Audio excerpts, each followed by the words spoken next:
The axe was falling the day Rever forgot to invite me to the safety protocol meeting I created. Picture this minus it's 9:15 Monday morning. I'm drinking black coffee from my old USS Enterprise mug, checking emails before our monthly defense compliance review. The one I've run for 7 straight years without missing a beat. I click the meeting link. Nothing. Shh. My calendar again. Crickets. Then Jessica from procurement messages me. Hey Will, did Trevor mean to leave you off the invite? That's when you hear the funeral march starting to play. My name's William Rodriguez, but everyone calls me Will. I'm 49, been Director of Defense Compliance at Hoffman Defense Systems for the past 7 years. Before that, 22 years in the Navy making sure our sailors got home safe.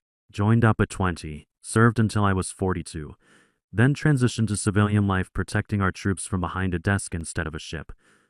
Let me set the scene here. I wasn't running marketing campaigns or sitting in boardrooms talking about innovation and disruption.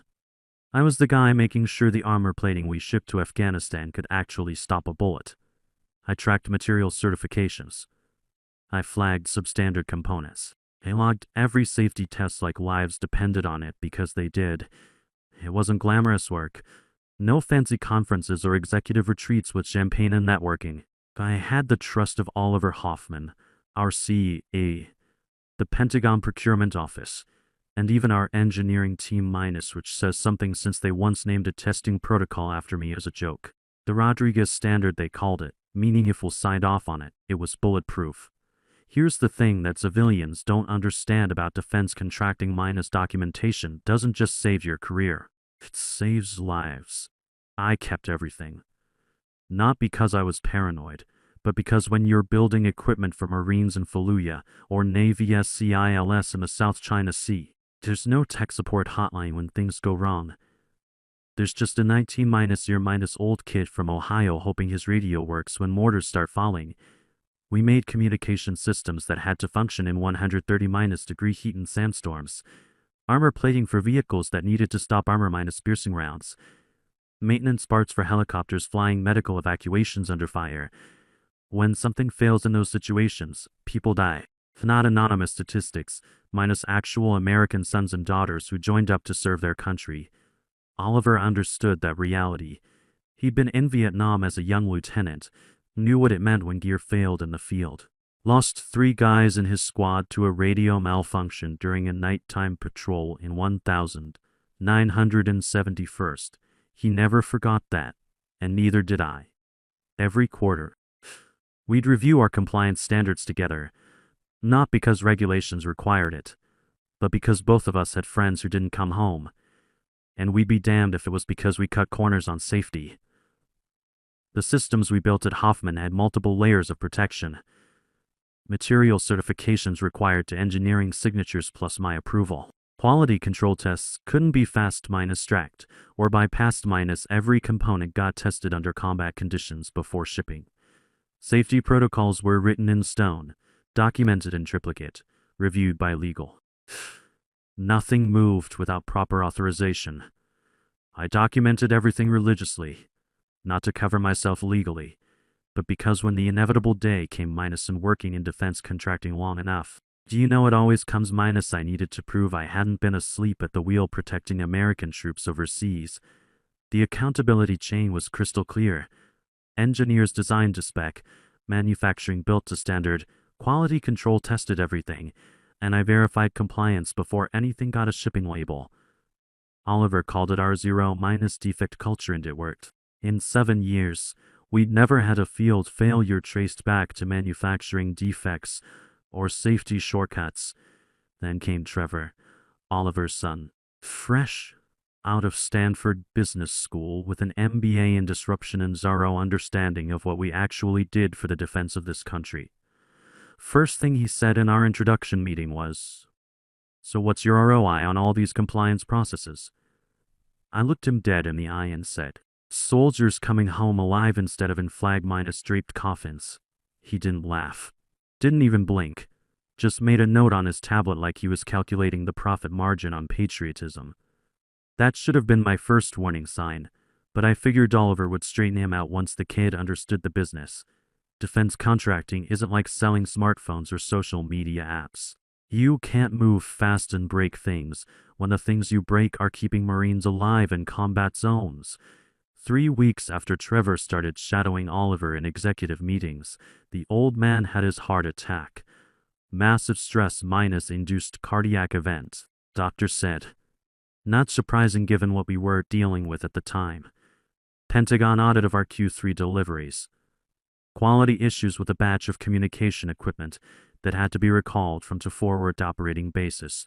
Budget pressures from new contracts requiring us to bid lower than our normal safety margins would allow. One day Oliver is on a conference call with DoD procurement discussing material specifications. Next day he's in cardiac surgery getting a triple bypass while fighting for his life. That afternoon, the company minus white email went out with corporate efficiency. Leadership update: Trevor Hoffman assumes acting COO responsibilities during Oliver's medical leave. Please direct all operational questions through the new chain of command. Translation: the third eye for -year-old kid with Zaro military experience now controlled a company that made life or death equipment for American soldiers in harm's way. I should have seen the writing on the wall right then. Within 48 hours, Trevor started swinging his new authority like a sledgehammer at a precision instrument. First casualty was our weekly safety reviews the meetings where we'd go through every component failure, every quality control flag, every near-miss that could have gotten someone killed downrange. I found out when my calendar invite got auto-declined with a note streamlining operations for efficiency.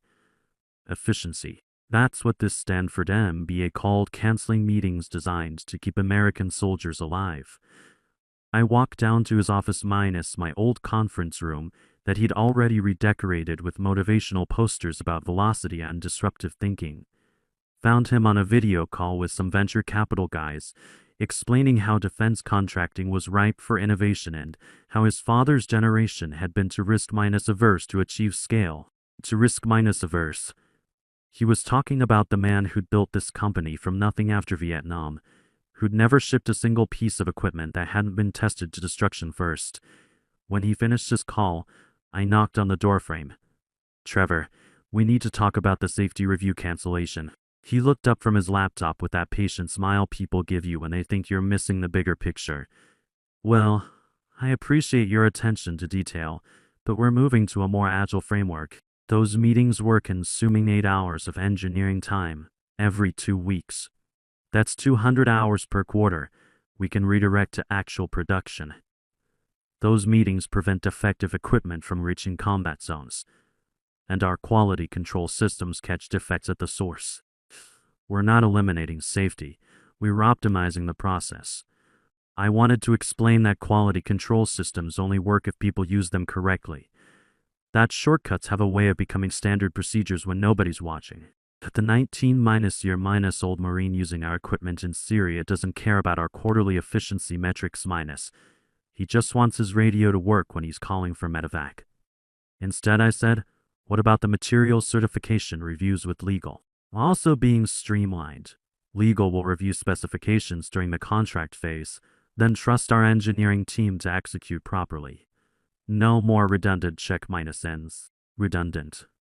That's what he called the process that ensured we weren't substituting cheaper materials that looked identical on paper but failed under combat stress.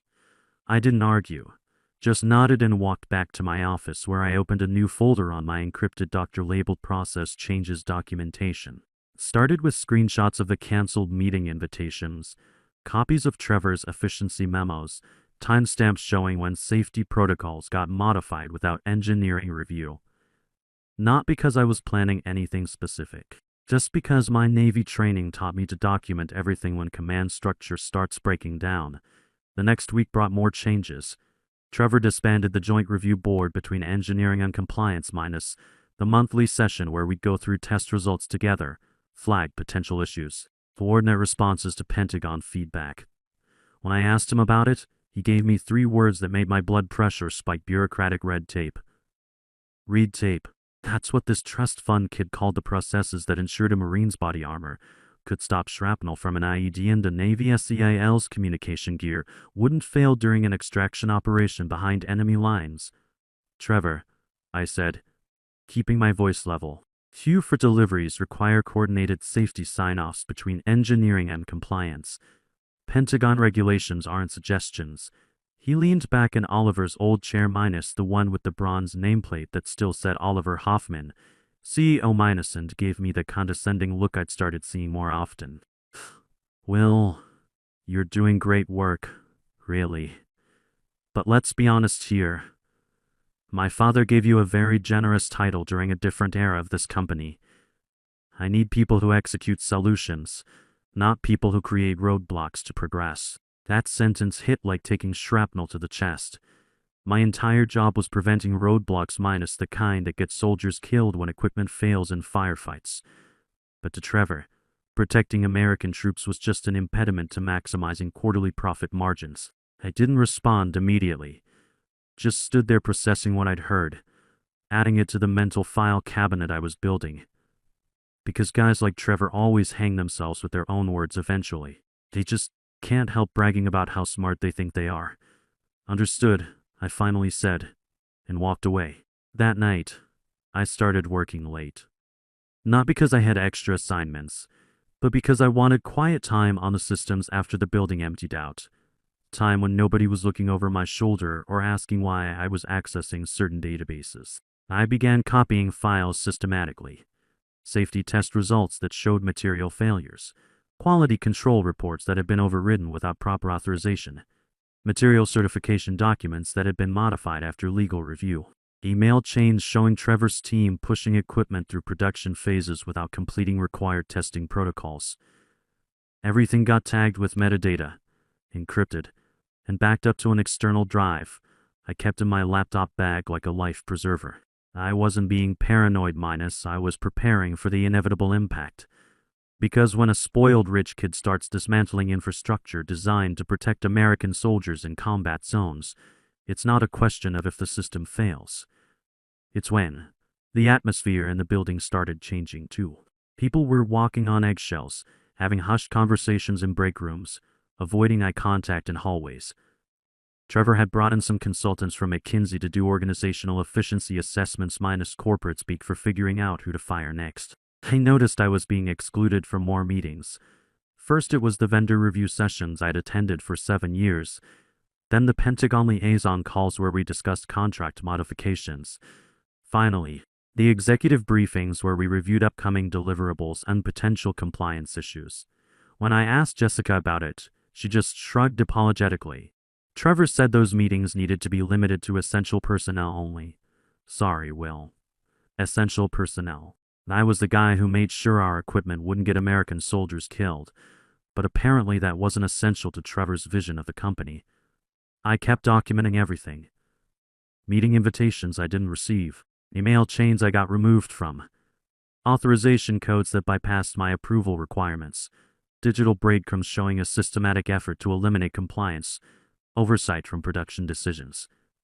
The breaking point came during a helicopter parts inspection that should have been routine. A batch of communication components destined for marine aviation units and Syria minus stuff that needed to work perfectly when pilots were calling for close air support under fire. The initial quality control tests flagged 12% failure rate under stress conditions. In civilian terms, that might be acceptable. In military terms, it meant dead Marines. Standard protocol required engineering to redesign the components, retest everything, then get my sign-off before shipping. Instead, I discovered Trevor had used emergency authorization codes to override the testing requirements and ship the parts anyway. Found out through a forwarded email chain that Jessica accidentally included me on. I walked straight to his office. Trevor, we need to talk about the marine aviation shipment. He looked up from his laptop with obvious irritation. What about it? You authorized shipping communications equipment that failed stress testing. That's a direct violation of Pentagon safety protocols. The failure rate was within acceptable parameters for the contract specifications.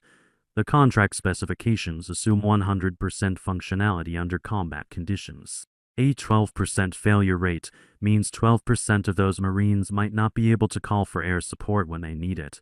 Trevor closed his laptop and leaned back in his chair. Will, I appreciate your attention to detail. But You're being unnecessarily risk-averse here. Those components will function adequately for their intended purpose. Their intended purpose is keeping Marines alive in combat zones. Their intended purpose is fulfilling our contractual obligations while maintaining profitability. We can't spend unlimited money chasing theoretical perfection. Theoretical perfection. That's what he called ensuring American soldiers had reliable equipment in firefights. I didn't trust myself to respond professionally, so I just walked out. But that night, I documented everything. The failed test results, the override codes Trevor used, the email authorization chain showing he personally approved shipping defective equipment to active combat units. Most importantly, I traced the digital fingerprints. Trevor's executive access codes were all over the authorization system. By passing safety protocols during blackout testing windows when normal oversight wasn't active, he was systematically using his administrative privileges to push questionable equipment through production without proper review. 3 weeks later came the announcement that killed any remaining doubt about where this was heading. Compliance Initiative 2.0- Trevor's rebranding of compliance elimination disguised as operational improvement. The presentation was everything you'd expect from a Stanford MBA who'd never spent a day in uniform. Buzzwords like agile methodologies, unrisk-positive frameworks, charts showing how much money we could save by streamlining redundant oversight processes, a slide deck that treated safety protocols like bureaucratic waste instead of systems designed to prevent American casualties. Buried on slide 14 was a list titled Organizational Restructuring Opportunities. My position was listed second, right after Policy Oversight Analyst minus another compliance role that would be transitioned to operational efficiency. People started treating me differently after that presentation. Not hostile, just careful. Like I was carrying something contagious that they didn't want to catch. Colleagues who used to stop by my office for coffee and shop talk started communicating through formal emails. It was radioactive, and everyone could hear the Geiger counter clicking louder every day. But I stayed calm and professional. I'd been through reorganizations before in the Navy. Watched officers get rotated out when their leadership style didn't match the current operational tempo. Usually the pendulum swings back eventually when reality reasserts itself. This felt different though. Trevor wasn't just cutting perceived fat minus, he was removing safety nets intentionally. Like he wanted to see how close to disaster he could push things before something broke. So I intensified my documentation efforts, stayed late every night, using the quiet hours when security was minimal to access systems and copy files. Safety test results showing systematic quality control failures. Material certification reports with forged engineering signatures. Authorization logs proving Trevor personally bypassed safety requirements on equipment heading to combat zones. Everything got tagged with military precision, encrypted 6 layers deep, and backed up to multiple external drives. I kept one drive in my car, another in a safety deposit box, and a main working copy in my laptop bag. I wasn't being paranoid. I was applying lessons learned from 22 years of military service about preparation and redundancy. Because when command structure breaks down, the people who survive are the ones who saw it coming and took appropriate defensive measures. The termination meeting wasn't scheduled, of course. Trevor waited until our regular Friday executive wrap minus obsession to drop the hammer. Walked in carrying a protein shake and wearing that kind of smug confidence you only get from knowing you hold all the cards. We went through the normal agenda items minus production schedules, Pentagon feedback, upcoming contract deadlines. Then, just as people were starting to pack up their laptops, Trevor made his announcement. Before we adjourned, he said, closing his computer like he was ending a TED talk nobody asked for. I have one personnel update. Will Rodriguez, our Director of Defense Compliance, will be transitioning out of the organization effective immediately. The silence was deafening. Just the sound of chairs creaking as people shifted uncomfortably, not sure if they'd heard correctly. Trevor kept talking, making eye contact with each person like he expected applause for his decisive leadership. Let's be completely honest here. Will's position doesn't align with our current operational philosophy. We're not living in 1995 anymore. We're not begging Pentagon bureaucrats for permission to innovate.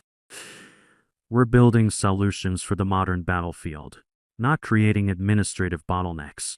He looked directly at me with that sales minus bitch gleam in his eyes. You've had a good run. Well, but you're essentially a relic from my father's era. Time to embrace the future. Relic. That word cut deep. Not because it was cruel, but because it revealed exactly who Trevor really was underneath the NBA buzzwords. A spoiled trust fund kid who saw protecting American troops as outdated thinking that got in the way of quarterly profit targets. I didn't flinch. Didn't give him the satisfaction of a dramatic reaction or emotional outburst. Just took a slow breath, closed my notebook, and stood up with the same composure I'd learned during 22 years of military service. Understood, I said calmly. Nothing more. I walked out of that conference room to complete silence. Nobody followed. And I didn't expect them to. That's the thing about being the safety net minus people only notice you when they're already falling. Back at my desk, I packed nothing personal. Left my Navy coffee mug, my commendation photos, even the challenge coin from my old commanding officer sitting on the bookshelf. What I took was my encrypted doc drive, labeled innocuously as Q for safety reviews, but containing something much more valuable than Trevor could imagine. Inside that doctor lived everything he thought he'd buried. Material test results showing substandard armor plating that passed inspection through forged signatures. Quality control by passes on communication equipment authorized through Slack emoji, IS instead of proper documentation. Safety protocols modified without engineering review, just pushed through production with backdated timestamps to make them look legitimate. Most damning was the digital paper trail leading directly to Trevor's executive access codes. His electronic fingerprints were all over authorization systems used to override safety requirements during blackout testing windows. The helicopter parts destined for Marine units in Syria. Communication gear heading to Army forward operating bases in Iraq. Equipment that could fail when American soldiers needed it most. All personally approved by a Stanford MBA who'd never heard a shot fired in anger. That night, I sat on my back porch with a beer and my laptop, looking at the Department of Defense Inspector General whistleblower portal, like it was a loaded weapon. Which, in a way, it was. I didn't rush the submission. Organized everything in logical batches that told the story methodically. Material certification violations minus 47 documents showing systematic substitution of substandard components. Quality control bypasses minus authorization logs proving Trevor personally approved shipping defective equipment. Safety protocol modifications minus policy changes made without legal review or engineering sign-off. The final folder, I named Command Responsibility. It traced every safety compromise back to Trevor's executive decisions, his authorization codes on systems designed to protect American lives, his digital signature on equipment heading to combat zones where failure meant casualties. I attached no editorial comments or angry manifestos. The evidence spoke for itself. Dates showing patterns of systematic violations. Digital signatures proving personal involvement. Communication records showing Trevor knew the risks and approved them anyway to meet profit targets and delivery schedules. At 11:47 p.m., I clicked submit. The confirmation screen appeared like an answered prayer. Your submission has been received. Preliminary review in progress. Case number DOD-IG-2020 for 1847th. I closed the laptop and went inside. Poured myself a glass of water and stood in my dark kitchen, listening to the refrigerator hum and thinking about my son currently stationed in Iraq, potentially using equipment that companies like ours built to keep him alive. I felt no immediate satisfaction or dramatic vindication. Just the quiet certainty of someone who'd been professionally executed but kept the ammunition for the counterstrike. For the first week, I checked that confirmation portal obsessively. Nothing but automated status updates. By the second week, I stopped looking entirely. Instead, I watched Trevor's public relations machine kick into high gear. He launched something called Operation Velocity Minus, his rebranding of compliance elimination that sounded like an actual Pentagon operation. The company blog posted articles about modernizing defense innovation and eliminating bureaucratic friction. Industry publications ran interviews where Trevor talked about his risk-minus-positive approach to military contracting. One LinkedIn post showed him shaking hands with a defense industry reporter, captioned, "Finally, a defense executive who understands that speed saves lives." The irony was perfect minus speed that potentially cost lives through eliminated safety checks. I screenshot everything and dated it to my documentation files. Because if this investigation got buried in bureaucratic processes, I wanted proof that I wasn't imagining the corporate insanity I'd witnessed. 3 weeks after my submission, the first real contact came. Not an automated message, but an actual mail from senior investigator Sarah Mitchell at the Duty Inspector General's office. Subject line clarification requested minus authorization protocol documentation. Professional and clinical, but specific enough to prove someone had actually read my submission. She wanted elaboration on the safety override system I documented, particularly the authorization codes used to bypass quality control during the Syrian helicopter parts incident. I spent 4 hours crafting my response with military precision. No emotional language, just facts. Code sequences. Decision reads plain English explanations of how safety flags had been systematically bypassed.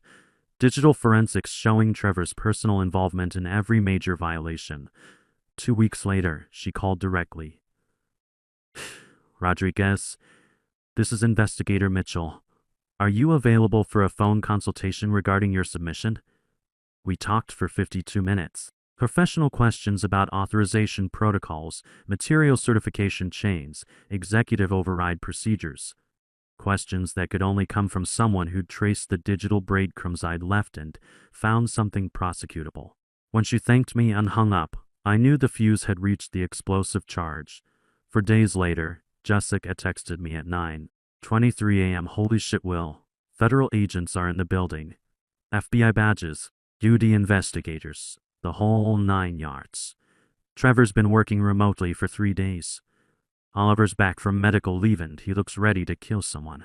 I set down my coffee and walked outside, stood in my driveway breathing cool morning air and listening to normal suburban sounds. Lawnmowers, dogs barking, kids waiting for school buses. My phone buzzed again. They're auditing the safety review files. The ones you used to manage. Brought printed copies of everything, Will. In color. They highlighted the important parts. In color. I nearly laughed out loud. That evening, Oliver called me directly. His voice sounded older, worn down by surgery and whatever federal investigators had shown him that day. "Will, we need to talk." I didn't know what Trevor was doing. The shortcuts, the overrides, the equipment he pushed through without proper testing. A long pause. "I should have kept you in the loop before my surgery." "I understand, Oliver. The Pentagon's reviewing all our contracts. The board wants to offer you your position back, plus promotion to VP of Defense Compliance. Full authority to rebuild every safety protocol Trevor eliminated. I thought about my son's unit in Iraq, potentially using equipment that had passed through compromised quality control. About Marines in Syria depending on communication gear that might fail during firefights. I'll consider it. But I have conditions. Full audit of everything Trevor touched. Public commitment to restoring every eliminated safety protocol. Complete transparency with duty investigators. Done. 6 months later, Trevor Hoffman was indicted on federal charges related to defense contract fraud and endangering national security. Hoffman Defense Systems paid a $15 million fine and accepted enhanced oversight for all military contracts. It took the VP position and rebuilt our compliance systems stronger than before. Last month, a Marine captain wrote thanking our company for communication equipment that worked perfectly during a complex evacuation under fire in Syria. That letter sits framed in my office now, next to my Navy commendation. Because sometimes the best revenge is just ensuring the right people see the truth, especially when American lives depend on it. Sometimes the most dangerous enemy isn't the one shooting at our troops overseas minus. It's the one in the boardroom cutting corners on their equipment to boost quarterly profits. Experience isn't just about knowing what to do minus, it's about having the patience to document everything and the backbone to act when corporate cowards think nobody's watching.